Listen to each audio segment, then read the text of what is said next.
यारो क्या आप इन कॉपीड कार्टून्स के बारे में जानते हो? लाइक कैसे Ben 10, dragon ball and Oggy जैसे फेमस कार्टून्स का इंडिया में ही रिप ऑफ वर्जन को बनाया गया है। कैसे the lion king and car जैसे फेमस मूवीज ओरिजिनल नहीं है बल्कि 30 साल पहले से हिडन मूवी से ही कॉपी करके बनाया गया है। तो देखो every masterpiece has its cheap copy, ये कहावत तो आपने कहीं न कहीं जरूर से ही सुनी होगी। बिल्कुल वैसे हमारे फेवरेट कार्टून शोज और मूवीज के भी चीप कॉपीज होते हैं जो कई बार उनसे काफी ज्यादा बेकार और फनी भी होते हैं। तो यार चलो आज की इस इंटरेस्टिंग व्हाट द फैक्ट की वीडियो में हम कुछ इन्हीं कार्टून शोज एंड मूवीज के बारे में जानते हैं।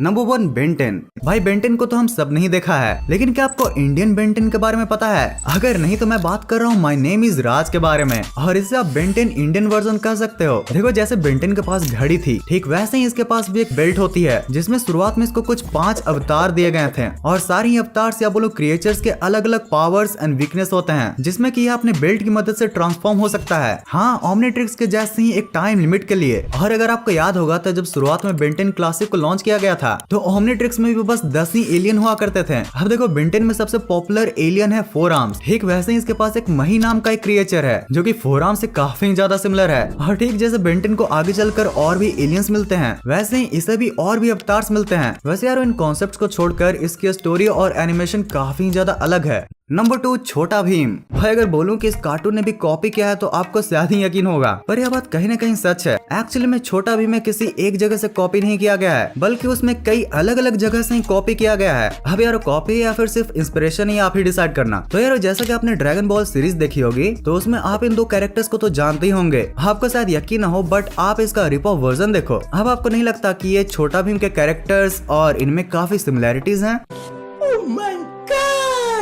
वैसे छोटा भीम का कैरेक्टर तो आपको पता ही होगा जो कि महाभारत के भीम से इंस्पायर्ड है। एंड कोई एस्ट्रोलॉजर थे जिन्होंने शायद भीम को बचपन में ही बता दिया था कि वो सबसे ज्यादा शक्तिशाली बलवान बनेगा और शक्ति के मामले में उनसे कोई जीत नहीं पाएगा। मतलब सही है ना? अगर आपको पहले से ही पता चल जाए, लाइक थोड़ी डायरेक्शन मिल जाए कि चीजें हमारी लाइफ में कैसी होंगी तो जिंदगी थोड़ी सॉर्टेड हो जाती है। अब जैसे मेरे खुद की लाइफ में एक टफ प्रॉब्लम चल रही थी तो मैंने खुद सोचा कि एक एस्ट्रोलॉजर से बात करके देखूं, मे भी कुछ हेल्प मिल जाए। मैंने फिर ऐसे ही एस्ट्रोटॉक ऐप को डाउनलोड कर लिया। रुक जाओ, ऐप का रिव्यू नहीं कर रहा हूँ बल्कि एक काफी शॉकिंग चीज हुई तो सोचा शेयर कर दूं आप लोगों के साथ। तो मैं वहाँ एक एस्ट्रोलॉजर प्रिया जी से बात कर रहा था एंड उनसे बात करते वक्त उन्होंने मेरा date of birth and time मांगा। मैंने जब उनको ये डिटेल्स दिया तो उन्होंने मुझसे पूछा कि क्या आप सोशल मीडिया रिलेटेड फील्ड में काम करते हो? लाइक आपका काम मीडिया या फिर एंटरटेनमेंट फील्ड में है क्या? मैं तो शॉक हो गया क्योंकि ना मैंने उनको नाम बताया, ना कोई नंबर भेजा और ना कोई पिक्चर भेजी। फिर क्या, मैंने उनसे 2024 के बारे में सब कुछ पूछ लिया। मेरा करियर, मेरी फैमिली के बारे में उन्होंने जो जो बताया एक एक बात सही निकली।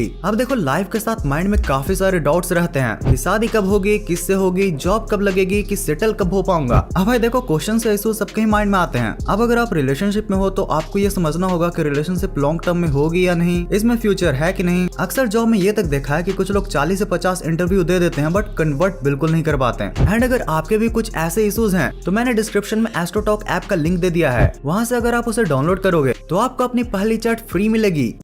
Number 3 Scooby Doo. भाई इसका एक नहीं बल्कि कई सारे कॉपीड वर्जन्स हैं। यह कार्टून काफी ज्यादा पॉपुलर रहा है और जिसकी वजह से इसी के प्रोडक्शन कंपनी ने ऐसे बहुत सारे अलग अलग कार्टून बनाए स्कूबी डू वाले सेम कॉन्सेप्ट के साथ, क्योंकि उन्हें लगा कि शायद ये भी चल पड़ेगा। और यार फिर ऐसे ही बना गूबर एंड द गोस्ट चेसर। अगर आप इन दोनों कार्टून्स को साइड बाय साइड देखोगे तो आप आराम से ऑब्जर्व कर पाओगे कि ये दोनों कितनी ज्यादा सिमिलर हैं। एंड ऑब्वियसली गूबर कॉपीड है। फिर जोसी एंड पुसी कैट नाम का भी एक शो था जिसमें उनके कैरेक्टर्स भी काफी ज्यादा सेम दिखते थे और इसमें भी अलग अलग थ्रिलर और मिस्ट्री वाले एपिसोड्स होते थे, लेकिन इसमें स्कूबी डू की जगह पर एक बिल्ली थी। फिर यार फंकी फैटम नाम का भी एक शो था जिसमें भी काफी सिमिलर स्टोरी एस्पेक्ट था। और मजे की बात तो ये है कि यह सारे के सारे ऑलमोस्ट सेम ही प्रोडक्शन हाउस के हैं। उन्हें लगा कि एक कार्टून के चलने के बाद सिमिलर कॉन्सेप्ट्स पर ये शो भी चल पड़ेंगे, पर भाई ये सारे ही फ्लॉप हो गए।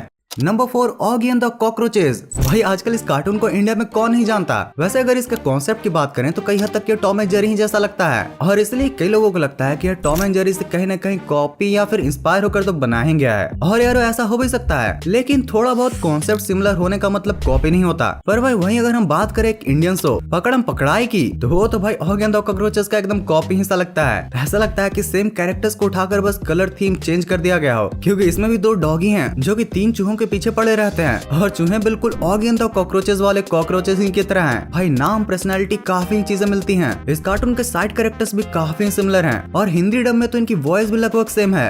ओए क्यों बार बार बेल बजा रहे हो? मैंने तेरे मुंह के बैंड बजाए।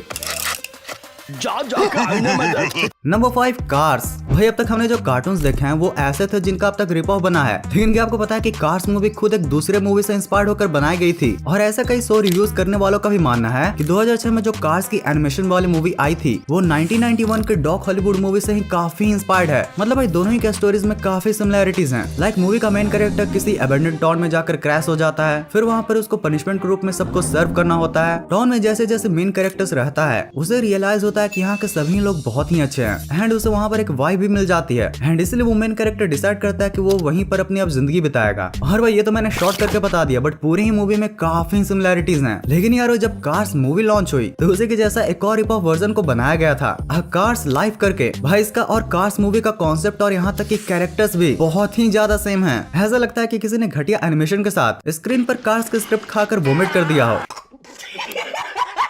जैसे कि आप इन्हीं सीन्स को देख लो। और भाई ये सिर्फ एक ही मूवी तक नहीं रुके, बल्कि जब कार्स 2 भी लॉन्च की गई थी तो उन कॉपीड क्रिएटर्स ने भी अपना कार्स लाइव 2 लॉन्च कर दिया था और क्वालिटी तो आप देख ही सकते हो। Number 6 the lion king. एक बार जरा आप इस व्हाइट लाइन को देखो, इसका नाम है किम्बा। हाँ आपको सुनकर लगता होगा कि लायन किंग की इन्होंने कॉपी की है और सिम्बा का इन्होंने किम्बा कर दिया है, लेकिन भाई ऐसी बात नहीं है, बल्कि यहाँ तो माजरा ही पूरा अलग है। देखो जो हमने बचपन से द लायन किंग देखा है ना, वो एक्चुअली में इसका रिप ऑफ है। 1965 में ये काफी पॉपुलर एक जापानीज एनिमे की तरह आया था, जिसके story line and characters Disney वालों को इतनी अच्छी लगी कि उन्होंने इसका अपना ही एक रिप ऑफ वर्जन बनाने का सोचा, जो की था द लॉयन किंग। बट भाई फॉर्चुनेटली या बोलूं अनफॉर्चुनेटली ये ज्यादा पॉपुलर हो गया एंड उसके बाद इसके कई सारे वर्जन्स को बनाया गया बेटर विजुअल्स एंड एनिमेशंस के साथ। और अगर आप भी फ्रेम बाय फ्रेम देखो तो यह पूरी ही movie same to same copy paste किया हुआ है, लेकिन बस फर्क इतना है कि इसका रिप ऑफ ज्यादा पॉपुलर है। भाई से ये बात तो क्लियर हो ही गई कि जापान सिर्फ अपने टेक्नोलॉजी में नहीं बल्कि अपने एनिमे स्टोरी लाइन मांगा में भी काफी ज्यादा आगे है। यार आज भी अगर तुम 80s और 90s के स्टूडियो गिबली के मूवीज को देखोगे तो भाई तुम विश्वास नहीं कर पाओगे कि वो इतनी पहले बनी थी।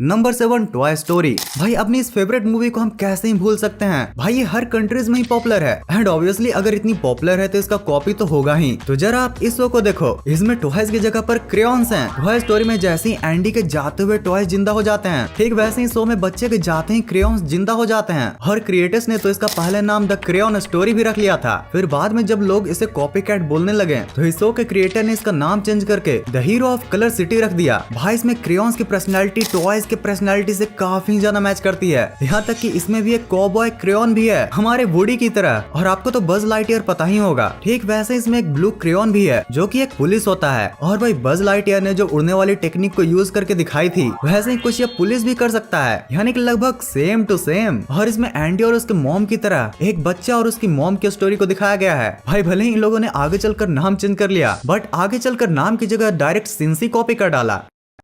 तो यार अब इतने इन्फॉर्मेशन के बाद कुछ मजेदार मीम्स तो बनते हैं ना। इमेजिन जियान गेटिंग दिस। ओ भाई सभी के कान ही फट जाएंगे। वैसे अगर तुम लोग व्हाट द फैक्ट के रेगुलर व्यूवर हो तो तुम्हें ये तो पता ही होगा कि इंडियन जियान तो फिर भी बहुत अच्छा गाता है, क्योंकि भाई ओरिजिनल कंट्री में तो जियान का आवाज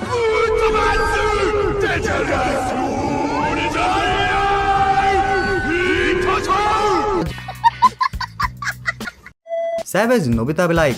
बेटा मेरे पास भी कुछ ऐसी चीज है जो मैं चाहूंगा तुम ठीक कर दो। तुम्हारा दिमाग। ओ भाई साहब ये कब हो गया? Please someone explain this. आदमी ये सवाल उठाता है कि इनको क्यों मुंतखब करवाया गया, इनको क्यों जो है वो जुतवाया गया। तो ये काम आदमी ये सवाल लगता है अंकल जी का अब तक बचपना नहीं गया है।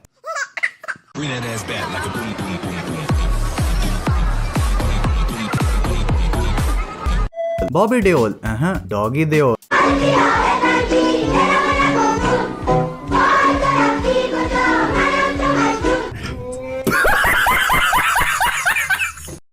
दिन में सूरज रात में तारे होते हैं और व्हाट द फैक्ट की वीडियो को लाइक करने वाले बड़े प्यारे होते हैं। तो यार समझ गए ना। तो यार बस आज के इस वीडियो के लिए इतना ही था। अगर आपको इस वीडियो का पिछला पार्ट को देखना है तो आपके लिए है ये वाली वीडियो, और अगर इसे आपने देख लिया है तो भाई फिर आपके लिए है ये वाली फन इंटरेस्टिंग वीडियो। इस वीडियो को पूरा यहाँ तक एंड तक देखने के लिए दिल से thanks for watching this entire video.